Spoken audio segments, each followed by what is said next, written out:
Mga bossing, good morning po. Meron po tayong customer ngayon mga boss, isang XRM 125 po. So, ang issue po nito mga boss, dinala po sa atin ng customer. Ang issue po nito mga bossing ay hindi po naglalak ang kanyang lock sa upuan mga bossing. So, ayan. Susubukan po natin i-solve niyan mga boss. Kasi hindi naman po tayo expert masyado mga bossing. At sa katunayan nga mga boss, first time ko naka-encounter ng ganyan mga boss. Ng lock. Sabi nga ng iba, basic lang yan. Pero sa akin mga boss, susubukan lang mga boss. Sabi ko dyan sa may-ari. Sige. So ayan. Bago nyo po matanggal matanggal ang lock po ng upuan ng XRM mga boss, kailangan nyo pong kalasin lahat ng fairings niya mga bossing. Kasi ganyan po talaga ang XRM. Lalo na mga scooter mga bossing. Napakaraming fairings po na kailangan mong tanggalin mga bossing. At yan mga boss, kailangan nyo po ng mahaba-habang pasensya po dyan mga bossing. Dahil kung wala kayong pasensya, baka pupukpukin nyo lahat ng fairings yan mga boss. Sira ang kalalabasan yan mga bossing. At sa ibang mekaniko, dahil hindi nila gusto magbigay ng mahabang pasensya sa ganyang trabaho, inaayawan nila mga boss. Binibigay nila sa ibang shop. Kasi para sa kanila mga boss, abala lang ang ganyang klaseng issue mga bossing. So, huwag nating ayawan mga boss. Ang kailangan po natin dito, kaya po nag-shop tayo mga bossing, is para meron tayong income. So, meron naman po niyang labor. Wala pong thank you dyan mga boss. So, ayan, sa labor po kayo kumpara sa inyo, ilan yung gusto nyong labor. Huwag naman masyadong mahal mga bossing. Huwag po mahal na hindi na po babalik yung customer sa inyo dahil sobra na pong mahal. Huwag po. Sakto lang po mga boss. Na kung ilang oras nyo tinarbaho dyan, yan po ang ratings niyo kung ilan ba ang labor ninyo dyan mga bossing. So ayan, habang tinatanggal po natin yan mga boss, ang fairings ng motor na yan mga bossing, wag po kayong mga bossing, wag po kayong sabi pa sa Bisaya mga bossing, wag kayong matingala mga boss sa mga motor ninyo kung nasisira ang kahit anong bagay na sa iba hindi naman nasisira pero sa inyo nasisira. Huwag kayong ma-discourage sa mga motor niyo mga boss dahil maliban lang sa makina mga boss kapag merong biglang nasira na hindi nyo naman inabusuhan. So mga boss, nakalas ko mo pala ang dyan mga bossing, ka-fairings niya mga boss. At kakalasin naman natin yung taillight niya mga bossing. So ayun mga bossing, back to our topic mga boss. Depende po yan talaga sa driving habit natin mga boss at sa paggamit natin ng ating mga motor. Nagdidepende po yan mga boss kung ba't nasisira yung kahit na anong bagay dyan sa ating mga motor.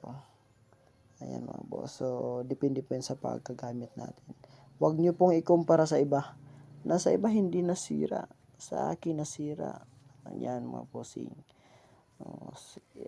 Hindi po tayo parehas ng paggamit ng ating mga motor mga bossing. So ayan, meron pong idya dyan talagang maalaga, ang iba naman hindi. Pero sa katunayan yan mga boss, ang lahat po kahit na anong nakakabit dyan sa motor, masisira po talaga yan. Ang iba nga lang matagal, ang iba naman hindi, katulad ng mga bossing, yung mga bossing, yung gulong. So nasisira yan mga boss, kailangan mo yung palitan dahil yan mga boss, ginagamit mo yan araw-araw. Yan po yung lock mga bossing. Hindi na po yung nagla-lock dahil kumakapyos po yung return spring niya mga boss. So kailangan po talaga ng maintenance dyan mga bossing. Ayan po yung tinuturo ko pero hindi po masyadong klaro sa video.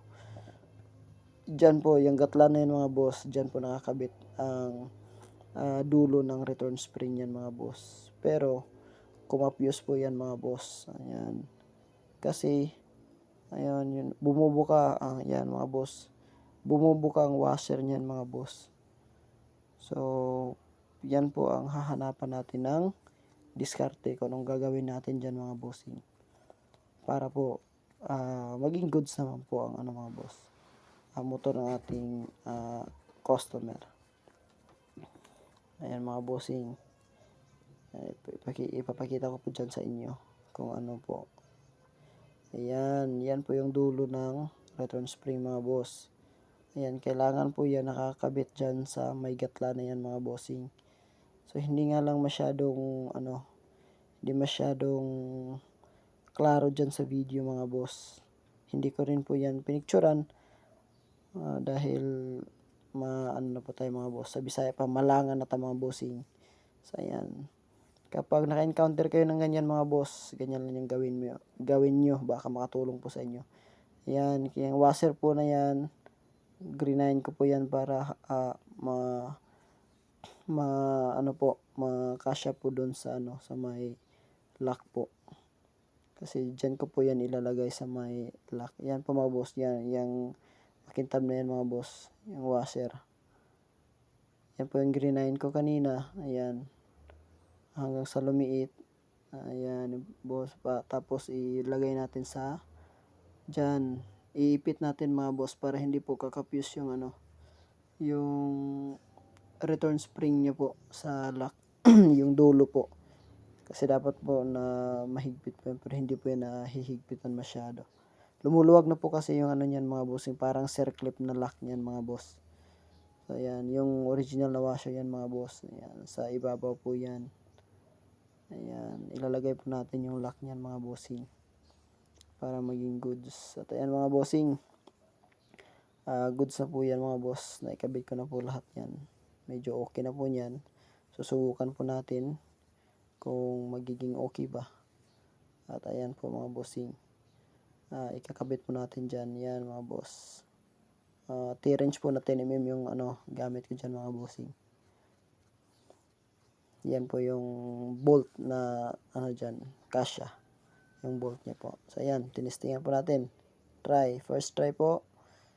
Lagay nyo yung susi. Pak, okay mga boss. Lock na mga bossing. Goods na po mga boss. Ayan mga bossing. So, nakachamba po tayo mga boss. Isang mabilisang pagkabit po ng lahat ng fairings yan mga bossing. So ayan, panoorin nyo na lang po mga bossing. Ganyan po. Kinalas ko nga po ang dyan, ang upuan. Dahil meron akong tininan mga boss. So ayan, ibabalik ko na naman mga bossing. So ayan, napaka-importante po mga bossing na alagaan po talaga natin yung ating mga motor. Kahit na pong masisira dyan, nare-repair naman po yan mga boss kapag mahanapan ng diskarte. Ang ibang diskarte niyan mga boss, napaka the best po na solusyon dyan mga boss kapag masisira po talaga ang lock ng inyong mga motor. Mga bossing, palitan nyo na po mga bossing. Ayan, palitan ng bago, talagang sure po na yan mga boss, talagang sure po na solve po yung problema ninyo. So yan mga boss, pero kung kaya pa namang repairin mga boss, repair muna. Pwede naman na kayo lang mga bossing, yung merong mga XRM dyan, pwedeng kayo rin lang yung gumawa na inyong mga motor. Basta tandaan nyo lang kung paano nyo kinalas yung mga fairings, saan nyo inilagay, saan nyo tinanggal yung mga bolt, dun nyo rin lang ibabalik yung mga bossing. Huwag kang matakot mga boss. Kaming mga mekaniko mga bossing, dyan rin kami nagsimula sa hindi namin alam kung saan at paano gawin ang mga bagay-bagay. Pero sa kalaunan mga boss, malalaman mo rin yan. Kasi dyan naman talaga natututo na naman talaga tayo mga bossing. So yan po yung pinaka-importante dyan mga boss, na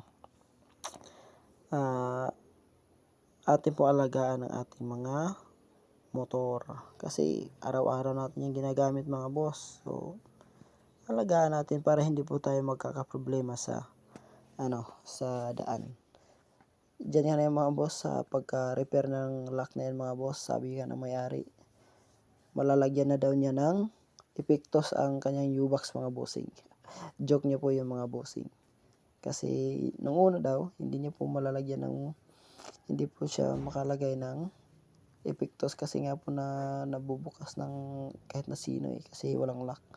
So yan mga boss, goods na po yan mga bossing, naikabit na po lahat at good to go na po yung ating diyan, may-ari ng ating customer mga bossing. So sana po nag-enjoy kayo sa panonood ng ating video at hindi po ito the best na video pero may matutunan po kayo kahit na konti mga bossing. Ayan. Try naman po, goods na po yan mga boss at salpak na po lahat ng bolt dyan mga bossing. Kung bago pa lang po kayo sa aking channel mga boss, Bravo Mechanic po, please like and subscribe po kung nagustuhan nyo po yung aking video. Ayan po mga bossing, tutorial po ito mga boss. Hindi po masyadong matawag na tutorial pala kasi wala po akong proper na demo po, pero kapag nakita nyo po sa pagre-repair nyo, baka po makatulong po ito sa inyong lahat mga bossing. So mga boss, maraming salamat po sa panonood. Sana po na-enjoy kayo. At dito na lang po. At maraming salamat sa inyong lahat. Bye-bye. God bless you po. Ingat po kayo palagi.